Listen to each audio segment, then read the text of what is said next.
is Dr. Andrew Huang. And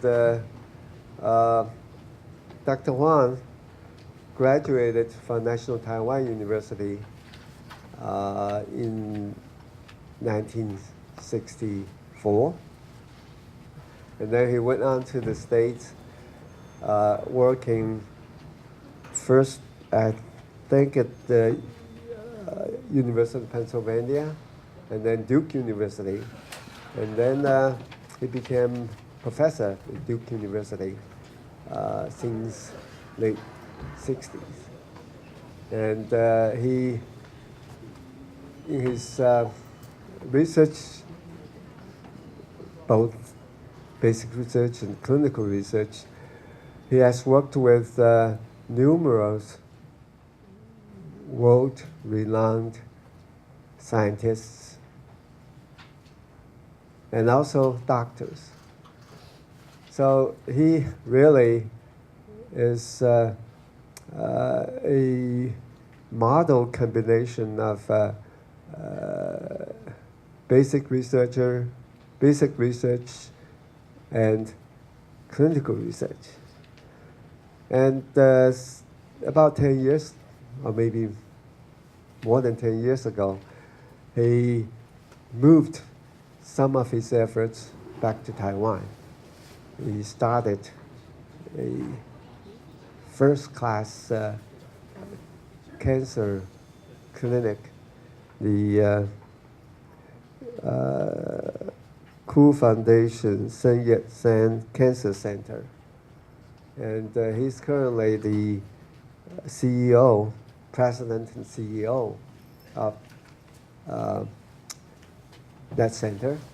And that center is now one of the best cancer research and clinical institute in Taiwan. And as we have heard from Minister Zheng, he was the first chair of this Xinyi chair, and he has helped Taiwan, has helped all of us to establish this particular effort in research integrity in Taiwan. And we are really honored today to have him to speak to us on the topic of character building and prevention of research misconduct. Dr. Huang, please. With two distinguished ethicists in this room, I would be, I'm really humbled. I was lucky last weekend to have met both ethicists at our conference at Sun Yat-sen Cancer Center. So we've already heard a lot from them and had appreciated their contributions to our conference. But I think today we're lucky to have them again, plus Dr. DeCastro from Singapore. I've been very lucky to have worked with scientists of special distinction, like Barry Blumberg of hepatitis B fame, and a Nobel laureate. And I have also worked closely with two additional Nobel laureates while I was at Duke, George Hitchings and Trudy Alien. So I had the chance to watch them work. And their mentorship had a remarkable effect on me. At the same time, I had a lot of clinical mentors who actually influenced my attitude toward patients. So I'm, as Professor Liu had indicated, I'm very fortunate to have been exposed to these people, these great people, great mentors of mine, great role models of mine. And I hope that what I speak today will not offend our two ethicists, because they are the ones that really know the business, and I'm merely a student, and am not sure that I have my feet firmly planted on the ground, but I will just give it a try. First of all, I'm beginning my discussion with you from a novel that was written by George Eliot. This is a 900-page novel, and many of the English-speaking high school or college students have read the book, Middlemarch. Can I have the first slide? It's a sizable novel to go through, and most people are afraid of touching it now because if they haven't read it, it's very difficult to start. But the entire book of 900 pages dealt with a young physician, Dr. Lydgate, who after his training had appeared in a small town, Middlemarch, with the initial intention of doing good and wanting to be really a responsible physician for a starting hospital called Fever Hospital that was going to be funded by a banker. And throughout his life, he had can I have the first slide? Is it?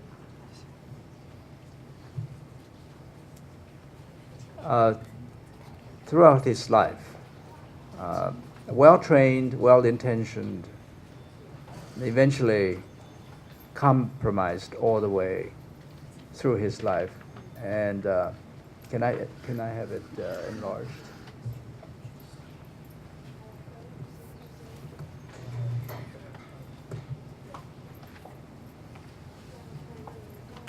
And George Eliot, who is actually a woman, gave this first statement that I thought was, to me, extremely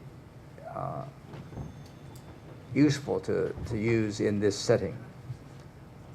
In Middlemarch, she said that character is not cut in marble. It's not fixed. It is not something solid and unalterable. It is something living and changing and may become diseased as our bodies do.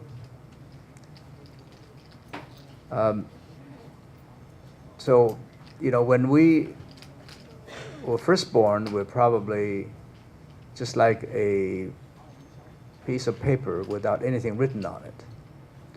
And as we move on through childhood through adulthood and maturity, we are influenced not only by how we were endowed, but we're also influenced by the environment to a great extent. And so what I would like to talk about today is not to talk about how to prevent what is the definition of research misconduct and how to prevent it, but to talk more about the root of the problem, especially the way I see it in Asia. Should I control this myself? Okay. So I go to the dictionary in order to find out what character means, how it is defined. The New Oxford American Dictionary gave us this interpretation of character. It said it was the mental and moral qualities distinctive to an individual. In the Webster Dictionary, it gave character a definition that include a person. And that could also be about a group of people or an entire nation. A person marked by notable or conspicuous traits was defined by Webster as the definition of character. It also gave additional description by saying that this character is one of the attributes or features that make up and distinguish the individual. Further, it indicated that character is the complex of ethical and moral traits marking and often individualizing a person, group, or nation. With this definition to start, I would like to then go on to quote something from Alasdair MacIntyre. MacIntyre is probably one of the greatest living moral philosophers. He's now teaching at University of Notre Dame. Had spent many years at Duke University and had influenced Duke students to a great extent. I'm quoting from Alasdair MacIntyre mainly because he actually was a mentor and a person who influenced Duke campus to a great extent. MacIntyre said that the character morally legitimates a mode of social existence. What he was implying here was that character not only pertains to an individual, but it is also something that the one could not actually separate from his or her community, her society. And in the next slide, MacIntyre said that the characters are the moral representatives of their culture, and they're so because of the way in which moral and metaphysical ideas and theories assume through them an embodied existence in the social world. So he's not only an ethicist in regard to individuals, he's also one which believes in his interaction with the community. So the environment and the individual are both important in shaping of one's character. Let's get into the environment a bit. Most researchers actually have been brought up in an educational system or multiple educational institutions. So the rigor of an institution in terms of ethical behavior and in terms of truthness to science actually have a tremendous influence on the individual. At the same time, the views of the society and culture also influence an individual. And an example of this is that even if you are properly trained and rigorously trained by mentors, scientists, role models, if the environment, the society, has a different emphasis, for example, if the emphasis is on wealth, like today we do research and we're thinking about getting an IP, intellectual property, approved and have the work licensed for commercial gains, that would actually influence an individual, even if the individual is properly trained. It is also important that if the role models or mentors actually are ethical or not ethical, would have remarkable influence on the individuals going through training.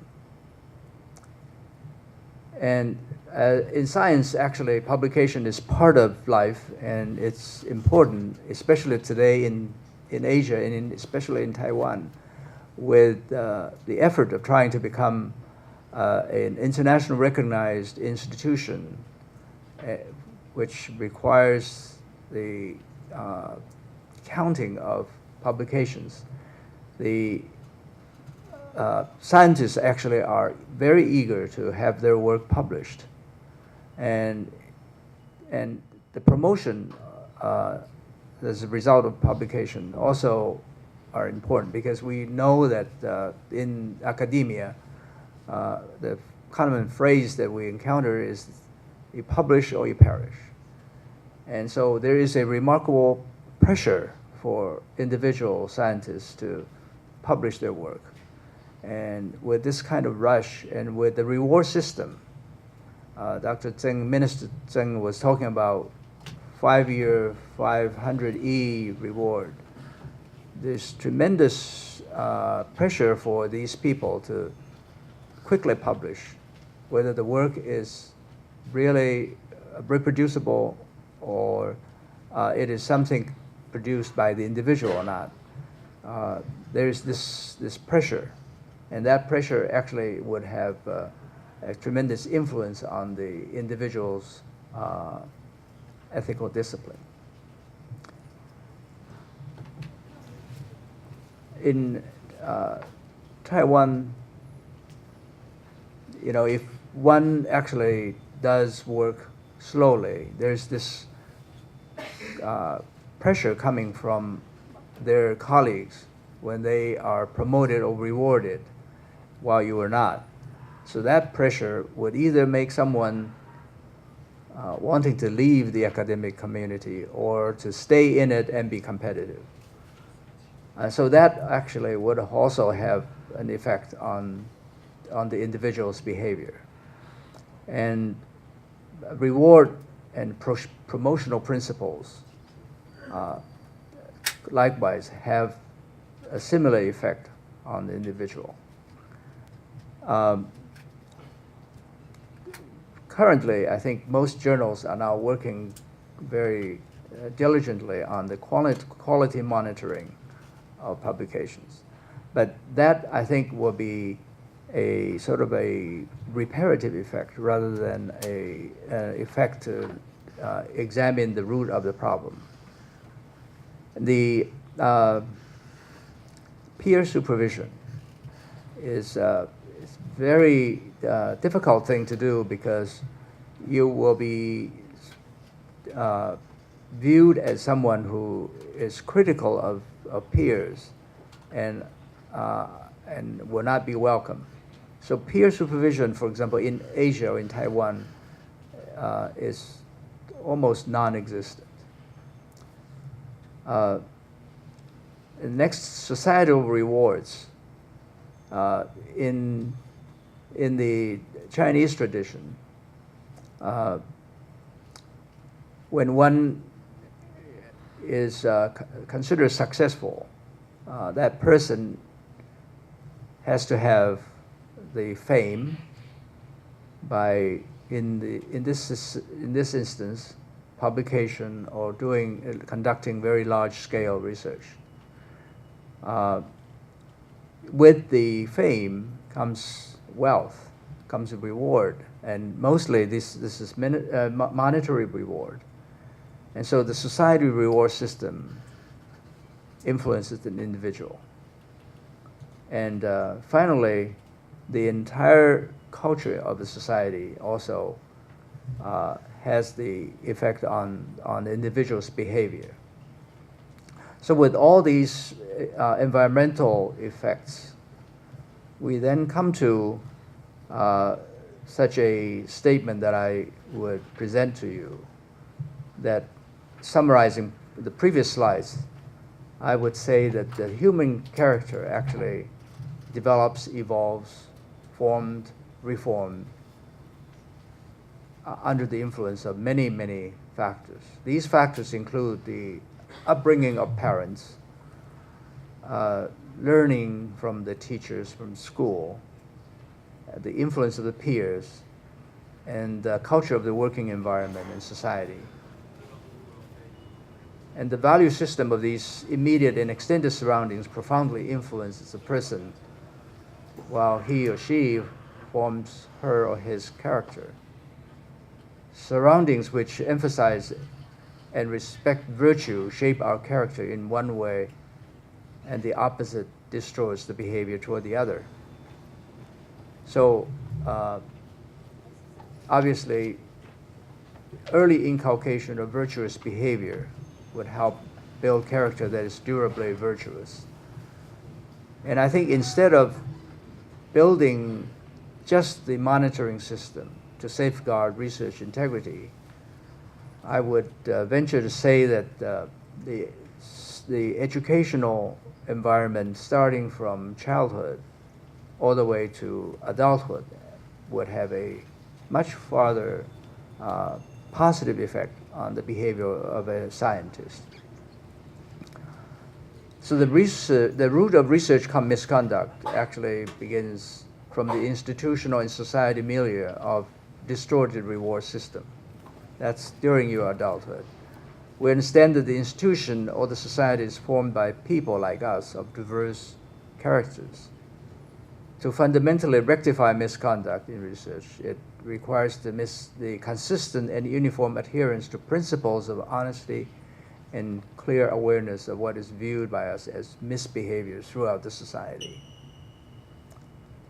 Therefore, the parents, the peers, the mentors, the institution, and society should all work in concert to help build a lasting path for now and the future that emphasizes it and rewards virtuous conduct and responsible reporting of research. And I would suggest that we make effort to create an ethical research environment for Taiwan and Asia by an early inculcation of ethical principles in research and critical thinking and writing of results of research. I would recommend that the educational process and the code of conduct be established so that there is a guide as we begin to progress in our career development. And I said earlier, in George Eliot's novel, Dr. Lydgate actually started off being a very well-intentioned physician. But later on, because of the societal influence, he deviated in his path. And because there was no one there to help guiding him. So I would say that the educational process and having a code of conduct established would be important for this particular effort to adopt. If the mentors do not behave exemplarily, the students, colleagues would say that since this is acceptable behavior, why don't we try it a few times? And so that would, again, eventually have a profound, a lasting influence on the individual researchers. And I do agree that a monitoring device be established, especially for the institution and for the journals, to actually make sure that what is published is not something that's questionable. Now, I am aware that most journals now, especially the top journals, have had a tremendous effort established to review research publications. And that actually, to me, would be a tremendous waste of time, effort, and money, because one would be, questioning all the publications as they come in for review, and that would not only slow down the publication process, but would also make one always wonder whether somebody is cheating or lying. So even though I do agree that the editorial review ought to be very careful, but that I think is, to me, more of a wasteful effort. So I would recommend that that research environment be that of an honest and disciplined one, so that one would not have to work on safeguarding research integrity. And one would be basically encouraged to produce things that are credible and honest. And finally, I think the societal reward system has to be ethical. If the society is not doing the same, it's going to be very, very difficult for individual to stay away from it. I remember that I was involved in an accreditation review at one point, and the report from the institution was something that was very disturbing. For example, we were told that that institution had spent 80 million NT dollars that year to reward their researchers. And so they were proud to make that announcement, but I view that as something that's very negative to me. So I view it as a person involved in accreditation review, I would consider that to be negative rather than positive, because if the researchers are rewarded with money, so they will be competing for it, rather than doing it because of scientific curiosity or that they are interested in solving problems. But I know that this is still being done Taiwan throughout most institutions. So I would strongly recommend that such rewarding system be abolished, and not to be rewarded with money, but rewarded with recognition, with respect.